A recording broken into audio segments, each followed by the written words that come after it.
સંધ્યા સમયે સુમિરન દીધું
નમો નમો નકળંગ ધણી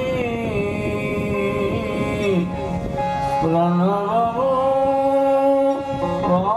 વારંવાર પરચાયને પૂર્યા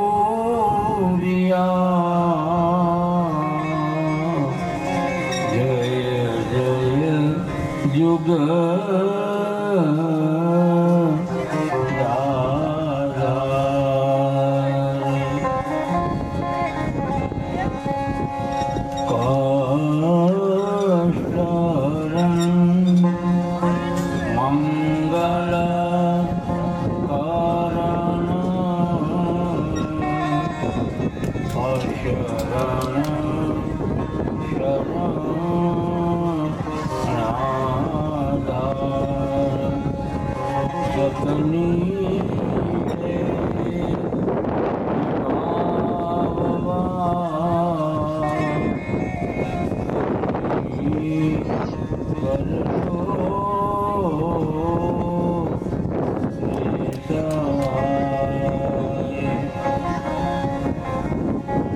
सकल कष्ट तन के हारो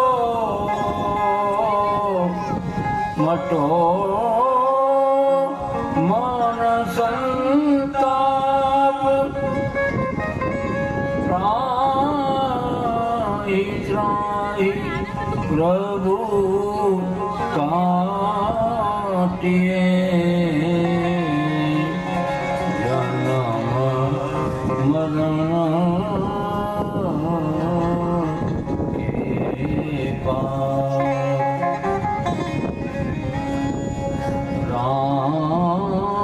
रामदेव रक्षा करो हरो सकल संताप કરતા સમરથ ધણી જપું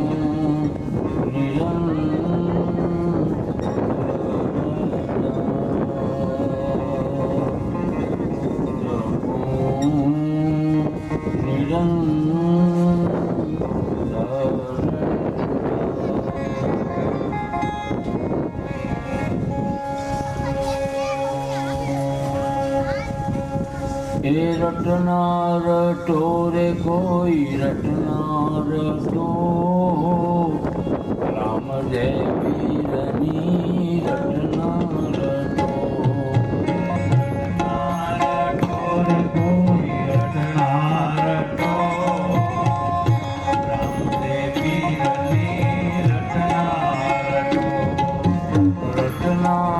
ટોરે કોઈ રટનાર ટો રામ જય વીરની રટનાર ટો રટનાર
ટોરે કોઈ રટનાર ટો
સમરણ કરતા વીરદાસના સ્વામીનું સમરણ કરતા ઓ ભાવ સાગર તમે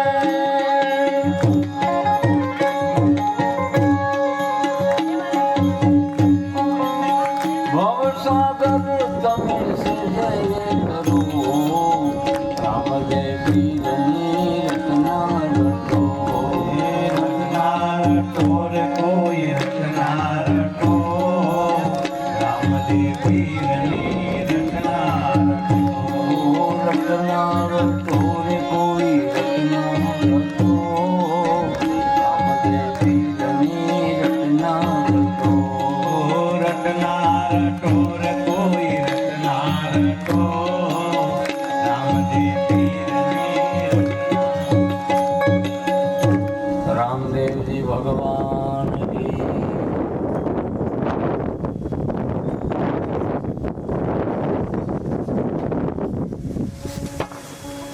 આપણી ઘરની કથા થયા એટલે તમારે હેઠું નો બેહા તો એ સોફા માથે બેહો ખુરશી માથે બેહો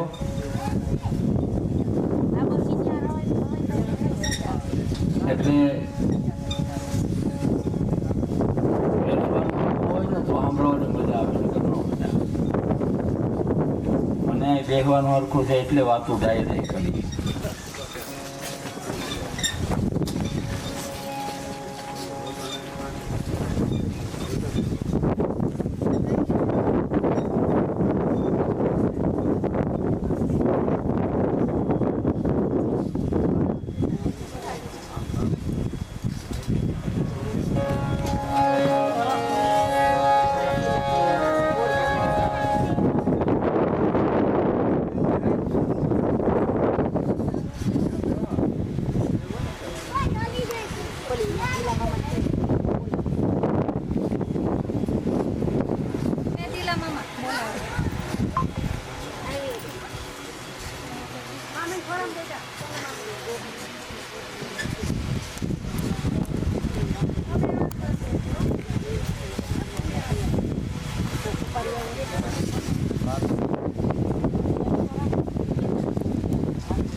મુવરનાથ યહ ગ્રંથ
यह ग्रंथ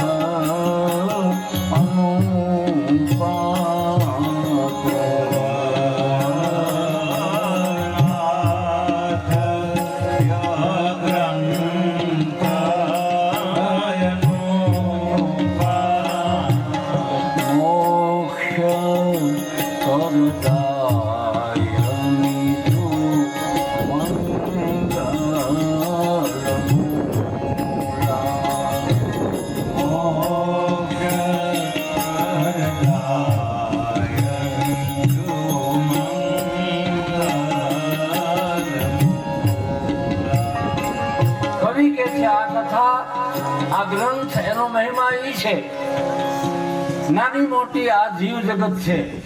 આપણે તો પામરમાં આવી, આપણી ગતિ શું? એવી કોઈ જીવ ગતિ હોય, નાની નાની ગ્રંથિઓ જે માનસપટ ઉપર હોય, એ ગ્રંથિઓને તોડવા માટેનો આ ગ્રંથ છે. અને મોક્ષદાયીની છે. શું કામ મોક્ષ છે? આ જીવતા મોક્ષની વાત કરી છે, મર્યા પછી નહીં. કોને ખબર છે મર્યા પછી કઈ ગતિ થાય, ક્યાં જાય, કાંઈ ખબર નથી. રામદેવજી કહે છે તો મારો સહજ માર્ગ છે. આ ધોતને અંજવાળે જો કોઈ આવી જાય તો એનો બેડો પાર થઈ જાય. પણ અંજવાળું અંદર આવવાથી એટલી જગ્યા રાખે તો આમાં ભર્યું જ હોય બધું. આપણી રીતે પોટલા વાળ્યા હોય. એ ગ્રંથિ તોડવા માટેનો આ ગ્રંથ છે. એનું નામ જ તુવર. બે બગીચાના બતાવ્યા છે. એક બગીચો અજ્ઞાનીનો છે, એક જ્ઞાનીનો છે. જ્ઞાનીના બગીચામાંથી સુંદર પુષ્પો ખીલ્યા છે. કેવા? કેસર, તોરલ, માંદે, રૂપાદે, કુંભો, લીરલબાઈ, દેવતર્ષિ, દેવાયત, એવા સુંદર પુષ્પો એ બગીચામાં ખીલ્યા છે. એની સુગંધ આજ સુધી આપણે એની સુગંધ લઈ અને જીવન જીવીએ છીએ. એના આધારે, એના વિશ્વાસે આ જીવન બનાવ્યા છે. અને એક અજ્ઞાનીનો બગીચો બતાવ્યો છે. અજ્ઞાની એવો છે, સાંભળે નહીં, બીજાને સાંભળવા દે નહીં. એ અજ્ઞાનીનો બગીચો છે. કારણ કે કોઈ પૂર્વની કમાઈ હોય તો જ આમાં થાય એવું છે. આ તો અગાઉનું જે લેશન છે, આપણા જે સંસ્કારો છે, આ ગીતની પાછળ, આ ગાનની પાછળ હેતુ, સંતોયાના હેતુ બહુ સારા બતાવ્યા. કોઈ સાંભળે ન સાંભળે, કોઈને લક્ષ્યમાં રાખીને કથા નહીં કરવી, કોઈને લક્ષ્યમાં રાખીને ભજન નહીં ગાવા. કેવળ સત્તા નિરંતર જેને સંભળાવવાની છે એને જ સંભળાવો, તો જ તમારું શ્રેય થશે. કોક આવે ત્યારે જ મજા આવે એવું આ ગ્રંથ નથી. પરમ તત્વ તો હાજર છે, સાંભળી રહ્યું છે. કાન વિના સાંભળે છે, જીભ વિના બોલી શકે છે. એ તત્વની જે વાત છે એ અંજવાળાનો મહિમા છે. એ અંજવાળાને યાદ કરી અને કથા કરવાની અહીંયા આપણી ભૂમિ પર મજા બહુ આવે. ભલે પેઢી ચોથી આવી ગઈ હોય, બદલી ગઈ હોય, પણ આપણને જે મૂળ બીજક તો ધરબાયેલા છે. કોઈ ને કોઈ કારણોસર બહુ ઊંડાઈ ઉપર વ્યા ગયા હોય વાવવામાં, અને પાછા લાવવામાં થોડીક મહેનત પડે, પણ હિંમત ન હારવી, એ ચાલુ રાખવું. એ ભલે ને મોડ આવે, ભાણબાપુ, વાઘાભાઈ, શંભુભાઈ ભલે નિંદર કરીને આવે, પણ આવતા તો ખરા. એમ અમે રોડ્યું હો બહુ. આ તો ઘરની કથા એટલે વાતો કરવાની બહુ મજા આવે. એવા જે આપણા પૂર્વજો જે કાંઈ કરી છૂટવાની ભાવના વાળા હતા. હું ઘણી વાર કીધા કરું કે અષાઢી બીજ કોઈએ કાંઈ કલ્યાણ કર્યું નહીં, કોઈ ભેગા થયા નહીં, એટલે પાનમાં ભાખર કુંડલી ચોખાની ભરી પછી નાથા ભગતની ઘેરે જાય. માથે ગોળનું છાલિયું ટોપડી ભરી હોય કે ભગત તારે ઠામડા ઘડવા છે, આહાડી બીજ વહી જાય છે, કોરી તને ખબર છે કાંઈ? તો મારી કોઈએ કાંઈ કીધું કે કોઈ નો કે તેને હાલે બે ગ્રંથવી નાખો ને બધાને એક એકનું વાયક દઈ આવો. આમ કરીને રોયડું એટલે આપણે પાછા આ બેઠા છીએ, એટલે એની વાતો કરવા બેઠા છે. એટલે આપણા પૂર્વજોની મૂડી હશે. અને એ સંસ્કાર એવા છે, શાસ્ત્ર એમ કે છે એ સંસ્કાર કોઈને વ્યા નથી જતા. ભલે આપણે બીજે વિખાઈ ગયા હોય, અવળા હવળા વ્યવસાયમાં વિખાણા હોય, બધી રીતે સુખ દુઃખ આવ્યા હોય, આમાં વિખાણા હોય, પણ મૂળ સંસ્કાર છે એ જાતા જ નથી કોઈ દી. કોઈ ને કોઈ કાળે એ ઉગી નીકળવાના, છૂટકો જ નથી. જે આ ખીલે બંધાણો છે જીવ, એ ગમે ને ફરી આવે, ગમે ને આટા મારી આવે, અંતે પાછો અહીંયા વિરામ થાય એવું શાસ્ત્ર આપણને વિશ્વાસ આપે. એવા વિશ્વાસની અને શ્રદ્ધાની આપણી આ કથા છે. વિશ્વાસનું નામ છે શિવ અને શ્રદ્ધાનું નામ છે માં શક્તિ. શિવ શક્તિ બની જે ધર્મની ધારા ચલાવી છે, એ ધારાને સામાન્ય કેમ ગણવી? આપણે ઝીલી ન શકીએ તો આપણે ભાગ્યની વાત છે. કોઈ સામાન્ય છે તો મહિમા જેનો જ્યાં છે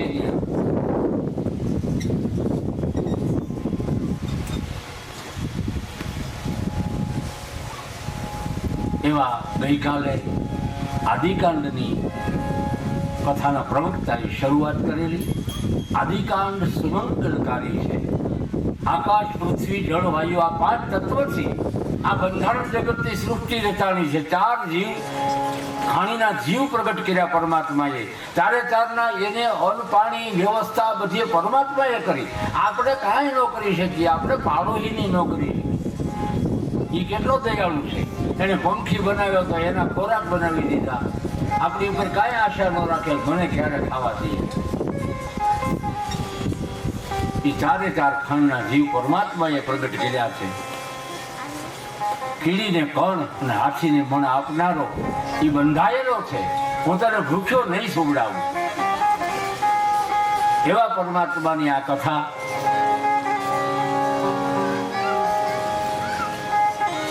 છસો વર્ષ પહેલા જે કહેવાયેલી વાત, એવા દેવી દેવી તાજી કરી ગાંધીજીએ લોક હૃદય સુધી એટલી બધી સહજ રીતે મેળવી દીધી કે કાંઈ કઠિન નહીં. પદ્માસન વાળવું નહીં, યોગ કરવો નહીં, આમ કરવું નહીં, આ કરવું નહીં.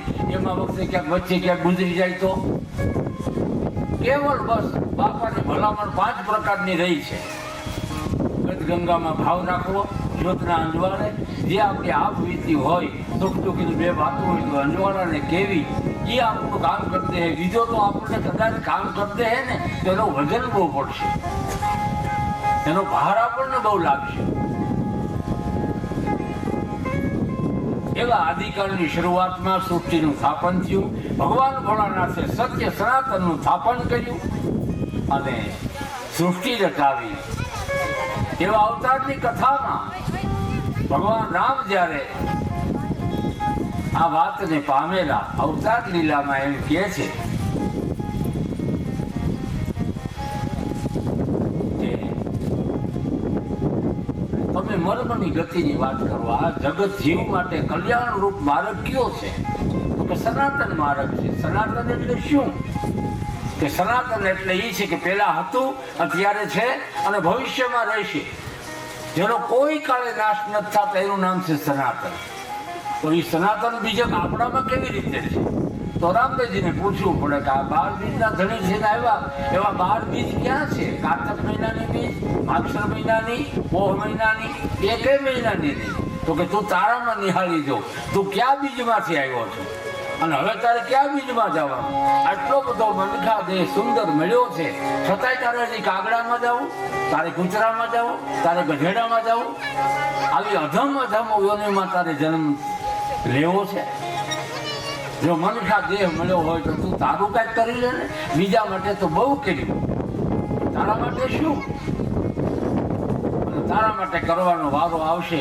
આજ કરશું, કાલ કરશું, આજ કરશું, કાલ કરશું. ત્યાં તો કાળ આવીને ઉઘરાણી કરશે કે હવે આવી જાઓ, તમારો ટાઈમ થઈ ગયો. એમ ભગવાન રામની પાસે માં જાનકીજીએ 14 વર્ષ વનમાં કાઢ્યા, લંકામાં રોકાણા.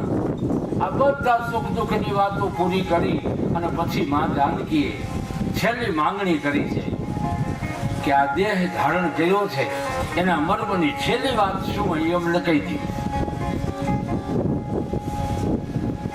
સીતાજી પૂછે છે, શું કહે છે? એવા સીતાજી પૂછે રે લક્ષ્મણ રમણા બાંધવા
આ વસ્તુ એવી છે મર્મની વાતો અને ધર્મની. કર્મની વાત પૂછી શકાય, મર્મની વાત તો છે ને ઈ માર્ગ જ્યારે પ્રફુલ્લિત હોય, ગુરુના ઘરમાં પ્રવેશ કરવાની ગતિ આવી ગઈ હોય, આટલો બધો ઉભરો આવ્યો હોય, આવો બધો પ્રેમ પ્રગટ્યો હોય, તો શરણે થઈ અને બે વાત કરી લેવાય. હવે પાછો આંટો મારવા અહીંયા આવવું નથી. હવે માટે અમારી ગતિ શું? હવે અમારે એવી કઈ અમારે સ્થિતિ પ્રાપ્ત કરવી? એ ગુરુના ઘરમાં પ્રવેશ કરે એટલે એ અધમ યોનિમાંથી બચી જાય, અધમમાં ન જાય. એવી માંગણીમાં જાનકીએ ભગવાન રામજી પાસે કરી એટલે રામ ભગવાનને તરત યાદી કરી કે આવો તો ઉભરો તમને આવ્યો છે, એવો ઉભરો બીજી વાર આવે તેથી કહેજો. સીતાજી કે એવું તો કે હા, આવો ઉભરો તમને બીજી વાર આવે તો તમે કહેજો, તમને મારા મૂળ ઘરની વાત બતાવી. હવે ઉભરો આવ્યો નહીં એ સમાધિએ વ્યા ગયા ત્યાં સુધી ન આવ્યો. આ ઉભરા એવા હોય શ્રાવણ મહિનામાં તો આમ ખૂબ હાથ નો રહી એવો, ભાદરવામાં બધું ભાંગીને ભૂકો. સીતાજી કે છે ભગવાન ક્યારે સમજાવશો? તો કે આવો ઉભરો તમને બીજી વાર આવે ત્યારે. એ બીજી વાર જીવન પૂરું થઈ ગયું તોય ન આવે. પછી સીતાજીએ કીધું બોલી વાત આપણી રહી ગઈ એનું શું કરવાનું? હવે નહીં મેળ આવે, હવે આપણું ટાણું થઈ ગયું જવાનું. તો હવે બીજી વાર ક્યાં? મેરે હોશો રે દ્વારિકાના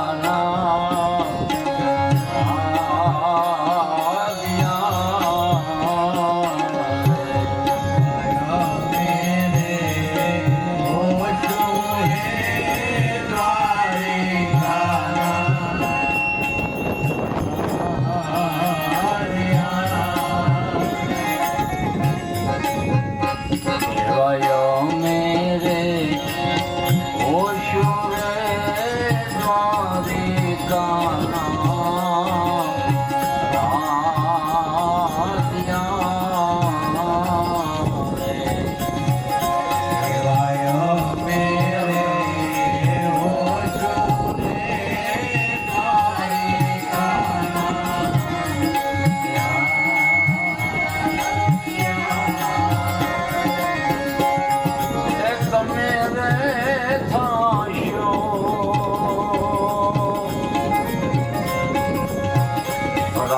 રૂક્ષમણીના અવતાર એવા જોડે ને સજોડે રે મહાધર્મને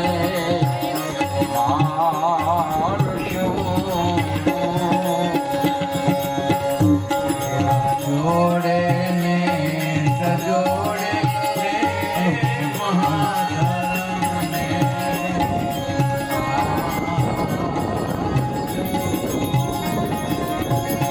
એ કરશો ત્યારે મૂળ રે મરણની રેવા એવા સીતાજી પૂછે રે લક્ષ્મણના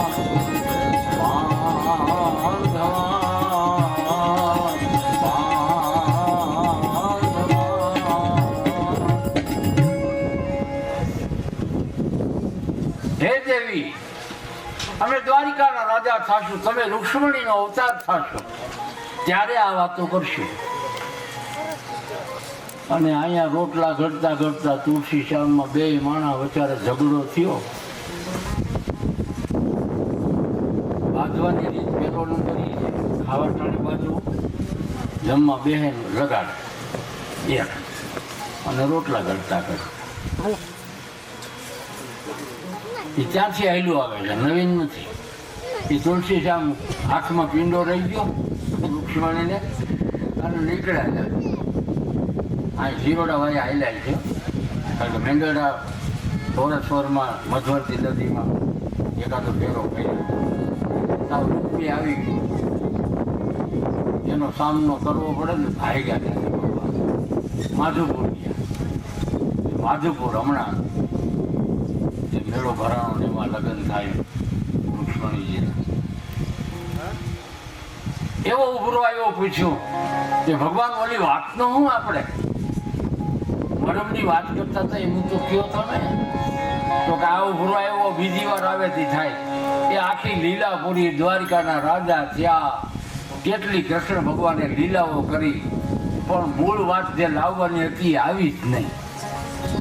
અને છેલ્લે પછી પરિયાણ થઈ ગયું, વૈકુંઠ જવાનું થઈ. રૂક્ષ્મણજીએ કીધું કે ભગવાન ઓલી વાત તમે કહેવાના હતા એનું શું થયું? તો કે હવે ત્રીજી વખત વાત. ત્રીજી વખત ક્યાં? ઠેકાણું બતાવો.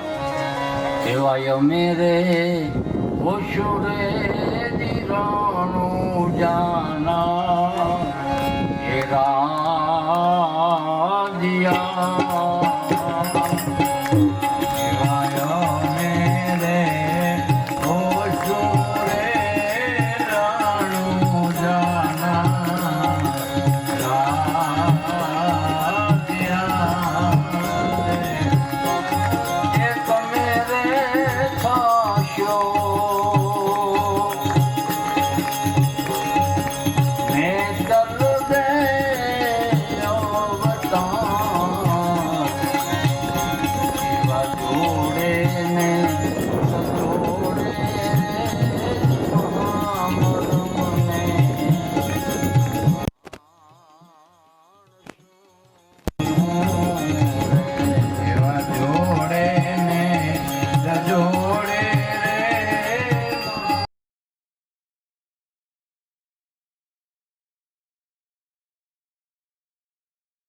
નાથના શરણ મારે રામો પી બોલિયા બાળનાથ શરણ મારે રામ પીર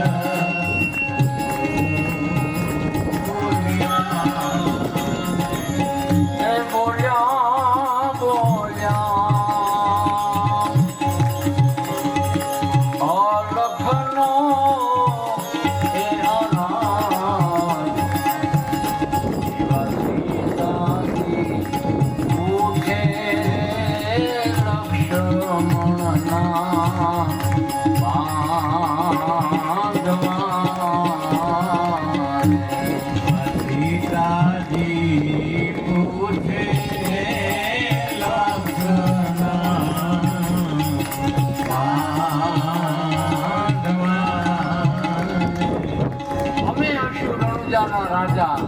દી વાત કરશું, તે દી મેળ નો આવ્યો, વાત રહી ગઈ, તો હવે શું કરવાનું છે?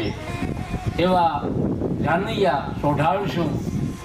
એટલે આપણે બીજી માંગણી ન થાય તો કાંઈ નહીં, એટલી તો પ્રાર્થના કરવી કે આપણે એની જાનમાં ભાવો આવે, જાનૈયા તો થાય. અને હવે એને બહુ જાજી વાર નથી એમ સંતો કહે છે.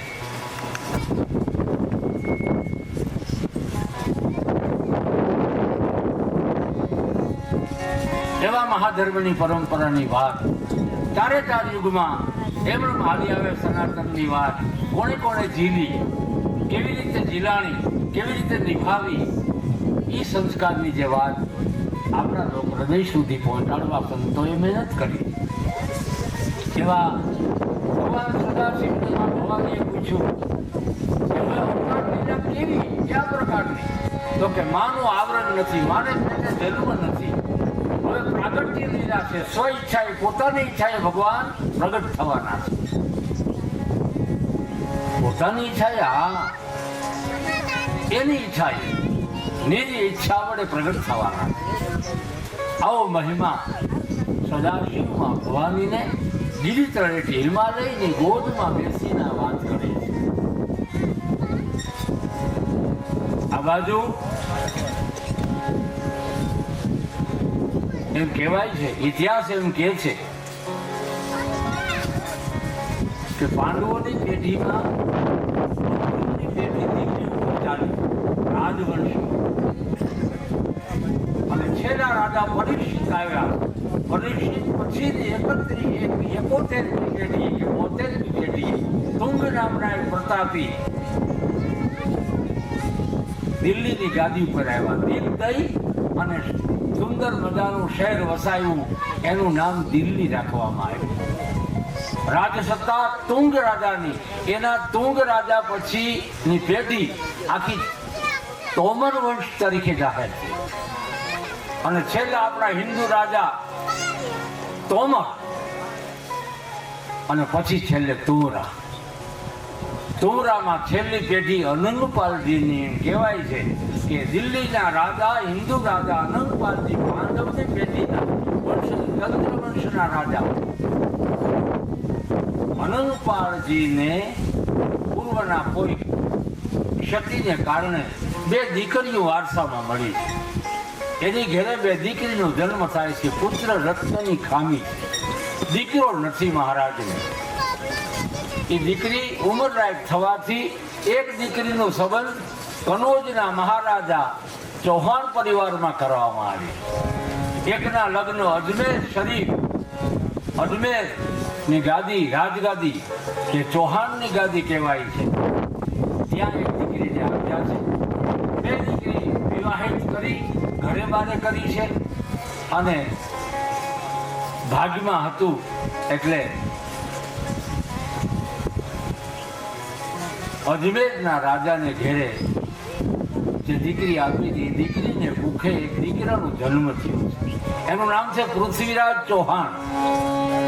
કનોજમાં દીકરી જે સાસરે વરાયેલા છે, એની ઘેરે પુત્ર રત્ન તરીકે જયચંદ રાઠોડ તરીકે જેનું નામ બોલાય છે.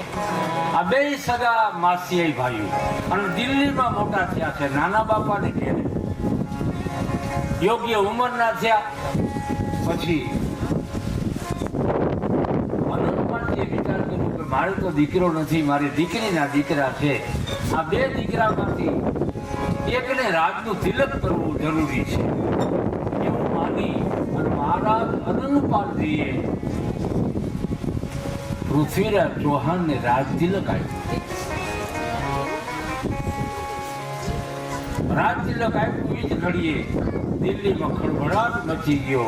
બંને માસિયાઈ વચ્ચે દુશ્મનાવટ થઈ, કુટુંબનો ઝઘડો થયો, કુટુંબ કલેશ થયો. એટલે રાજસત્તાના ધુરા સંભાળવા વાળો એક શક્તિશાળી હોય તો પૃથ્વીરાજ ચૌહાણ છે. કુટુંબ કલેશને કારણે જયચંદ રાઠોડે કોઈ પણ સંજોગોમાં પૃથ્વીરાજને હરાવવું, એની ગાદી છીનવી લેવી, આવા ઉપાયો કર્યા. પણ કોઈ સંજોગોમાં પૃથ્વીરાજને હરવી શકાય એવી કોઈ શક્તિ કામ નથી આવતી. અંતે બન્યું એવું કે પૃથ્વીરાજને હરાવવા માટે, ગાદી છીનવી લેવા માટે જયચંદ રાઠોડે અફઘાનમાંથી આવતો ઘોરીશાહ બાદશાહ એનો આશરો લીધો. ઘોરીશાહને વાત કરી કે મને તમે સહકાર આપો તો દિલ્હીમાં અડધો ભાગ તમારો. ઘોરીશાહે હા પાડી અને છેલ્લે દગો થયો. ઘોરીશાહે કીધું કે મારા હજારો સૈનિકોના માથા કપાળના છે અને રાજગાદી તો મારી જ રહેશે. તમારે જોયું તો અમુક પરગના તમને આપી દઉં, દિલ્હીની રાજસત્તા હું તમને નહીં આપું. આવું જ્યારે કહેવામાં આવ્યું ત્યારે જયચંદ મુંજાએ હવે શું કરવું. ઘોરીશાહ ગાદી આવ્યા દિલ્હીની. ત્યાંથી આપણા હિન્દુ ધર્મનો સૂર્ય અસ્ત થાય. અફઘાનમાંથી આવેલો ઘોરીશાહ ગાદી બને છે. અને ઘોરીશાહે એવું ફરમાન બહાર પાડ્યું કે કોઈ પણ સંજોગોમાં દિલ્હીમાં વસવાટ કરવા વાળા ટોળા કુટુંબના એક બાળકે બચવું ન જોઈએ, એનો વિધ્વંસ થવો જોઈએ. આવું ફરમાન બહાર પાડ્યું. અને એ ખબર જ્યારે તુવર કુળના જે મોટા હતા રણસિંહજીને ખબર પડી, જે અજમલજીના પિતા છે, એ રણસિંહજી કહે છે મારા કુટુંબને બરબાદી કરવી એના કરતાં તો દિલ્હી છોડી દેવું છે. દિલ્હી છોડ્યું. પશ્ચિમ દિશામાં હાલતા હાલતા રણ પ્રદેશમાં જયપુરની બાજુમાં એક નાનું એવું ગામ વસવાટ કર્યું. એનું નામ તુવરબાટી પાડ્યું. તુવરબાટીમાં કુમારા ગયા. આ બાજુ દિલ્હીમાં સત્તાદે અફઘાનિસ્તાનથી આવે ઘોરીશાહની છે. ઘોરીશાહે માણસો એવા મૂકવામાં આવ્યા કે તુવરા કુળનું એક બાળકે બચવું ન જોઈએ. જાઓ તમે કોઈ પણ વેશમાં જાઓ, સાધુ વેશમાં જાઓ, ફકીર વેશમાં જાઓ. એટલે મહારાજ રણસિંહ તુવરબાટીમાં વસવાટ કરે. એને 8 દીકરા છે. રણસિંહજીના દીકરા 8 છે. એ 8 દીકરામાં એક અજમલ પણ છે. અજમલજી અને ધનરૂપજી 2 જીવતા રહ્યા છે. બાકી લડાઈમાં 6 દીકરા કામ આવી ગયા. પછી ત્યાંથી તુવરબાટી છોડીને હુંડુ કાશ્મીર આઠમની બાજુ રણ પ્રદેશમાં, જે આજ પોખરણની બાજુમાં છે, એ હુંડુ કાશ્મીર વસવાટ કરે છે. એમ કરતા આગળ દિવસો પસાર થાય છે. જેસલમેરના મહારાજાને ખબર પડે છે, મળવા આવ્યા છે, રણસિંહજીને મળ્યા છે. રણસિંહજી આપવીતી વાત કરી કે અમે તો દિલ્હીના રાજાઓ છીએ, રાજવંશી છીએ, પણ આવું બનવાથી અમે દિલ્હી છોડ્યું છે. ધર્મ બચાવવા માટે અમે આ બાજુ આવી ગયા છીએ. જેસલમેરના મહારાજે આશરો આપ્યો છે, આશ્વાસન પણ આપ્યું છે.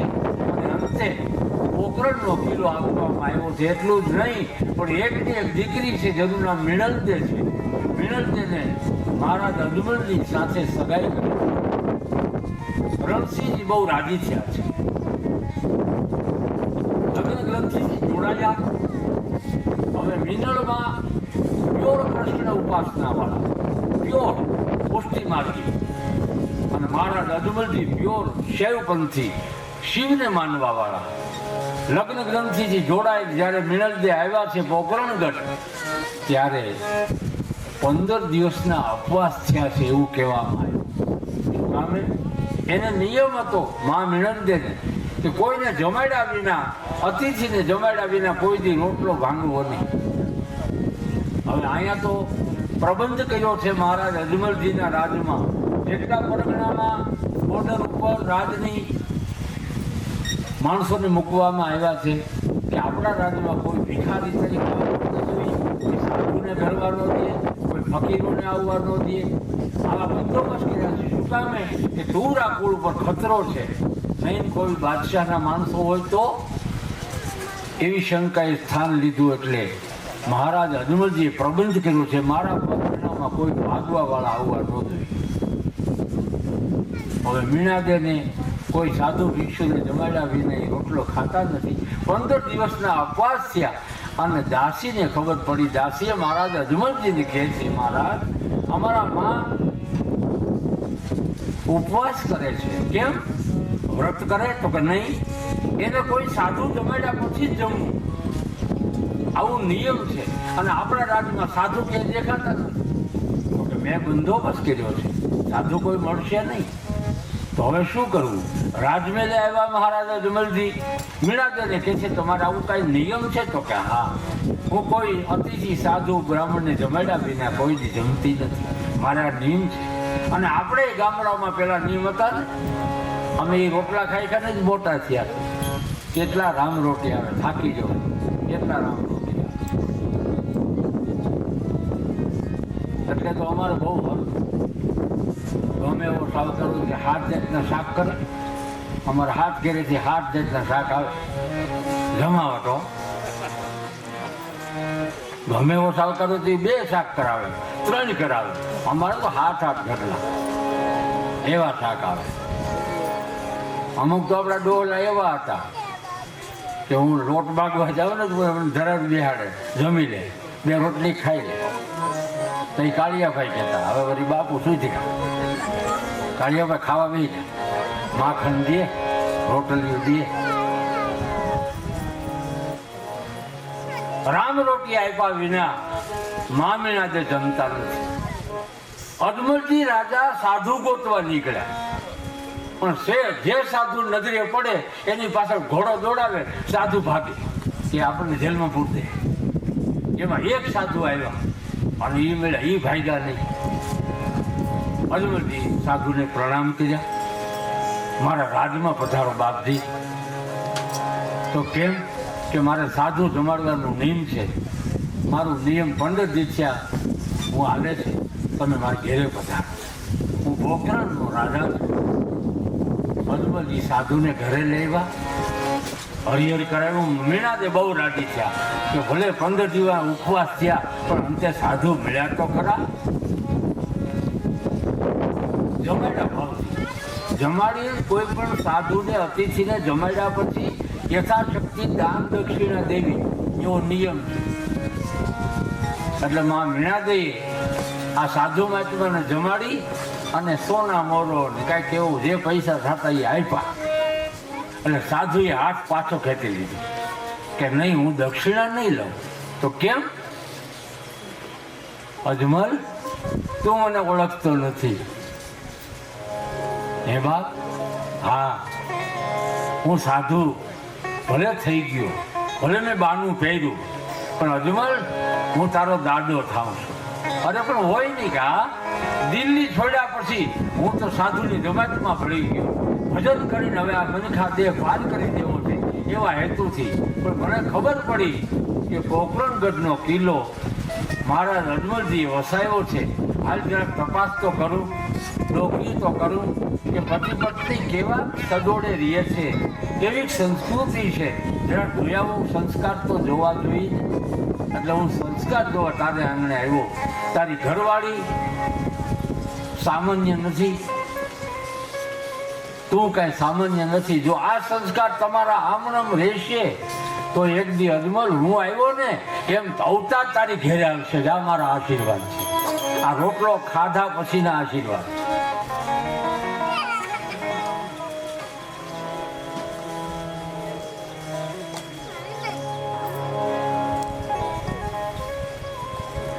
ટુકડો ને હારી ટુકડો, બીજું કાંઈ ન થાય તો કાંઈ નહીં, એટલું તો થાય. પણ મારે કાલે એક ફોન આવ્યો કે બાપુ એક ટાઈમ કથા નહીં હાલે અમારે. કાંઈ કે અમને એમ કહે છે આ તો ખવડાવવાના ચોટ છે એટલે એક ટાઈમ કરી, તમે 2 ટાઈમ કરી દો ને. મેં કીધું તો કરી જાઓ. એટલે 2 ટાઈમની કથા 14 તારીખથી પોરબંદરની આગળ ચાલુ થાય છે. એ કે મારે ખવડાવવું જ છે, પછી વાત ક્યાં રહી? એને ખવડાવવાનું છે. એટલે અમારે કાંઈ ન કરવું પડે એટલે માં ટાઈમ રાખો. જમીન આવો, ટબા જેવા છે, ચા હોતી પીને આવો. ટ્રેનનો ટાઈમ એટલે રાખ્યો મળ્યો. સાંજે 6 વાગે દેશથી ઘરે વ્યા જાઓ. આવી મજા આવે. અજમલ, આવો ભાવ તમારા પતિ પત્નીનો મેં જોયો. મનમાંથી મને એવો ઉપરો આવ્યો છે કે ટકાવી રાખશો. કોઈ જાતનું વિઘન તમને વેડે નહીં. તમારી ઘરે અવતાર ન આવે તો સાધુ નથી. આ વરદાન આપીને વ્યા ગયા અને પછીના ઘણા વર્ષો વ્યા ગયા. એ ઉંમર સફેદ વાળ દેખાવા માંડ્યા હનુમાનજીને. ગુરુના આશ્રમે જાય, કાયમ સત્સંગ કરે, પતિ પત્ની ધર્મ વ્રત છે, ધીર છે, ગંભીર છે, પણ ભાગ્યની રેખા કામ કરતી છે, સંતાન કાંઈ નથી. એમાં ગામમાં જે મોટાને માગવા વાળા આવે અમારા જેવા, એની પાસે બીજું કાંઈ નથી આધાર લ્યો, એની કેપેસિટી કાંઈ નહીં, છતાં એ આપણા કરતા હવાયા થઈ દઈએ. શું કામે? એને આવડે બહુ. એક માગવા વાળો ઘેરે આવ્યો ને પછી શબ્દ નાખ્યો ફળિયામાં ઊભો, પછી ઓલા બેન વાટકામાં ઘઉં લઈને આવ્યા. એટલે માગવા વાળો કે છે, અરે બેન બા એટલા બધા ઘઉં ન લેવાય, મારી થોડા દિવસ હાલ છે, મોટી શક્તિ હોય તો અમે તો અમને બહુ ઘણા થઈ પડે છે માં.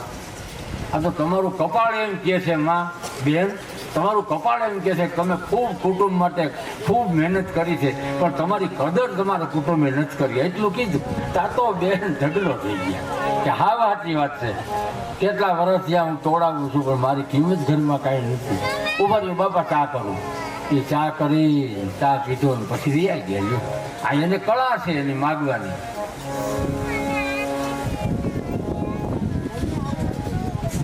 એક જણો માગવા ગયો, બાપા કઈ દૂધાણામાં રાખ્યો તો હા બાપા ભેંસું છે ને 4-5, બહુ સારું મારી, ભલે ને 100 ગાય હોય પણ એક ભેંસ બસ નહીં પડે. એની ચા એટલે કેવું પડે. ત્યાંથી માગી પછી બીજે ઘેરે ગયા. ત્યાં પછી મારી કઈ દૂધાણામાં રાખ્યું તો બાપા 2 ગાયું છે, એ તો બહુ સારું મળી. 100 ભેંસું ભલે રાખો પણ ગાયના સવારમાં દર્શન થઈ ગઈ તો બેડો પાર થઈ જાય. ત્યાંથી મેળ પડી ગયો ત્રીજે ઘેર. ત્યાં પૂછ્યું કાંઈ ગુંગાનું બાપા બકરી રાખી. અરે એ તો બહુ સારું મારી, છોકરો ખાધું માંદું થયો જ બકરીનું દૂધ કામ આવે, એનું દૂધ ન ખવાય. અને મહેમાન આવ્યા ફ્રીજ રાખવું નહીં, મહેમાન આવ્યા ના ધોઈ તાજે તાજું દૂધનો ચા. બકરી તો બહુ સારી અને 2 વેલા 2 પાંદડાથી ધરાઈ જાય. ત્યાંથી મેળ થઈ ગયો ચોથે ઘેરે ગયા. ચોથે ઘેરે શબ્દ નાખ્યો. ત્યાં પૂછ્યું બાપા કાંઈ દૂધાનું રાખ્યું કે નહીં કાંઈ? તો કે ના રે બાપા, અટણની બાઈઓ આવે એને દોતા આવડે નહીં, એ કોણ માથાકૂટ કરે અને ફળિયું આખું ગંદુ થઈ જાય. મચ્છર કે એ તો બહુ સારું માટે કે તોય અમારે તો ફૂટે નહીં, 2 પણ એમાં છે 2 આવ્યું હોય તો ઢોળાઈ જાય. આ કળા એની માગવાની. એમ મહારાજ અજમલજી માં મીણાજી એને કહે છે કે આપણા ભાઈ આમ જ હશે, જીવન પૂરું થઈ ગયું. આપણી ઘરે પુત્ર નહીં, પુત્રી નહીં, ગાય નહીં. સગુણાબેનનો ઉલ્લેખ છે પણ સગુણાબેન એના મોટા બાપાની દીકરી એવી લખ્યું છે ઇતિહાસમાં. રામદેવજી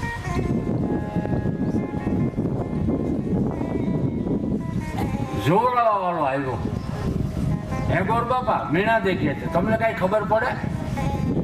તો કે મારી તમારા ભાગ્યની રેખા તો મેં કપાળમાં વાંચી લીધી છે, પણ મહારાજને બોલાવો તો ખબર પડે. અજમલજી આવ્યો. અજમલજીને કાંઈ ભરોસો નહીં, ગુરુ વચન ઉપર વિશ્વાસ, જોવા કારવામાં બહુ કાંઈ નહીં. અજમલજી એવા સિદ્ધાંત વાળા.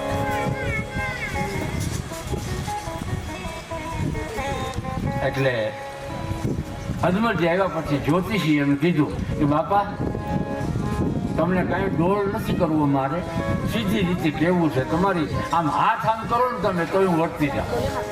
કે અજમલજીની હસ્તરેખા જોઈ અને પછી આ ગોરદાદા બોલ્યા છે, એવા રાજા રે અજમલે જોશીના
રે અજમલ રાયની હો એવી રાશિ રે મેળવી રે રાયની હો જોયા કાંઈ રાજા તમારો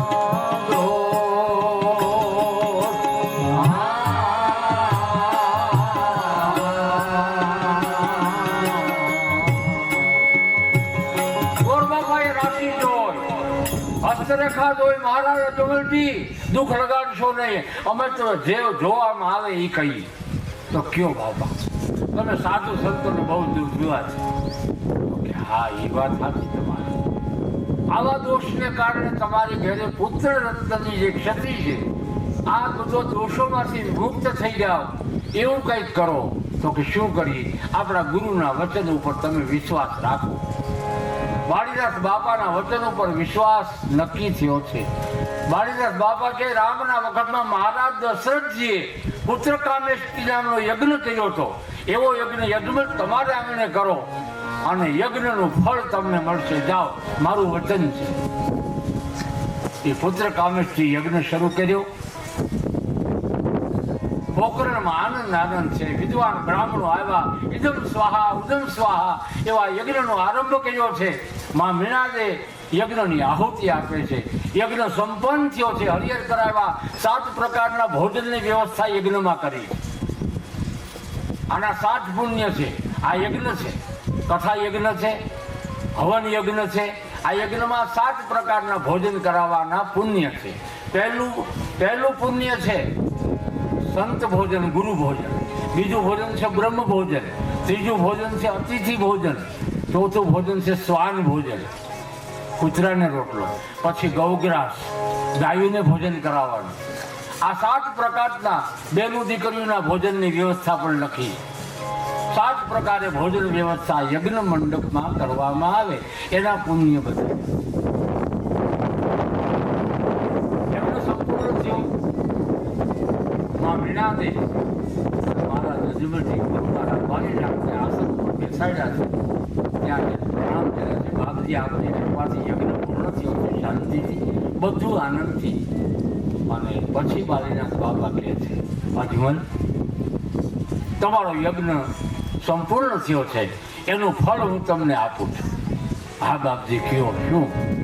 જાઓ અજમલ, તમે કાશી વિશ્વનાથની યાત્રાએ જાઓ. આ યજ્ઞનું ફળ તમને મળે છે. યાત્રાનો પ્રારંભ કરો. અને બીજે દિવસે સવારમાં તમામ માણસોને, નગરજનોને બોલાવ્યા છે. મારા અજમલજીએ ઈચ્છા દર્શાવી છે કે મારે કાશી ક્ષેત્રમાં કાશી વિશ્વનાથની યાત્રાએ જવું છે. જેને જેને આવવું હોય એ મારી સાથે આવજો. બધા તૈયાર થઈ ગયા. સંઘ આખો તૈયાર થઈ ગયો. મારા અજમલજી કાશી વિશ્વનાથની યાત્રાએ ચાલ્યા. 15 દિવસે 20 દિવસે કાશી પહોંચ્યા.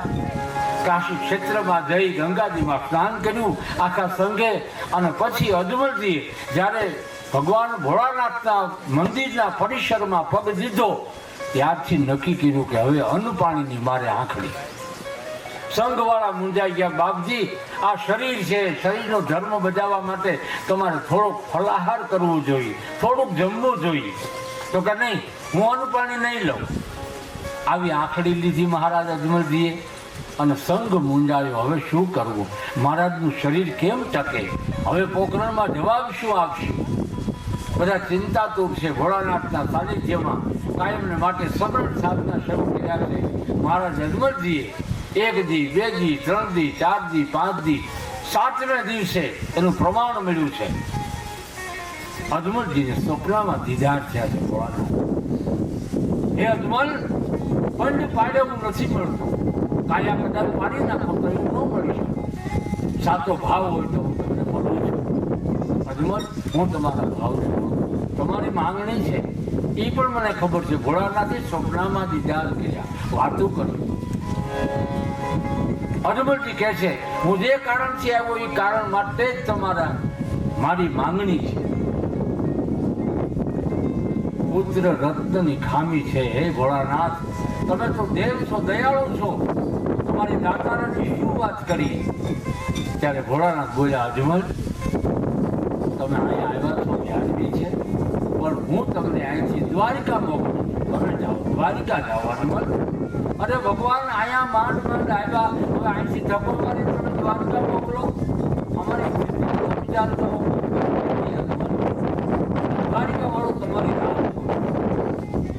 કેમ અજમલ, તમને ખબર નથી? તમે અજમલ નથી, તમે કોડા કોડ નથી. તમે કોણ છો એ તમને ખબર છે? ભોળાનાથ છે.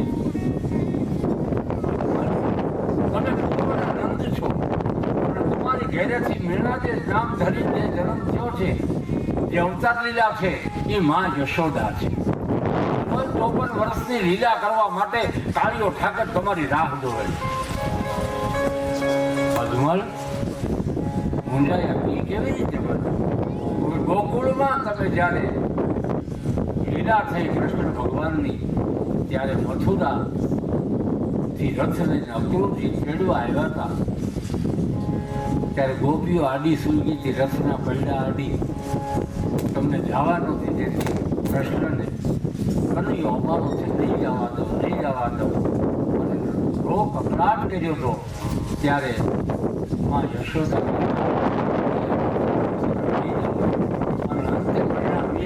જવા દેવાની હા પાડી. કનૈયો રથમાં બેઠો અને મસ્તક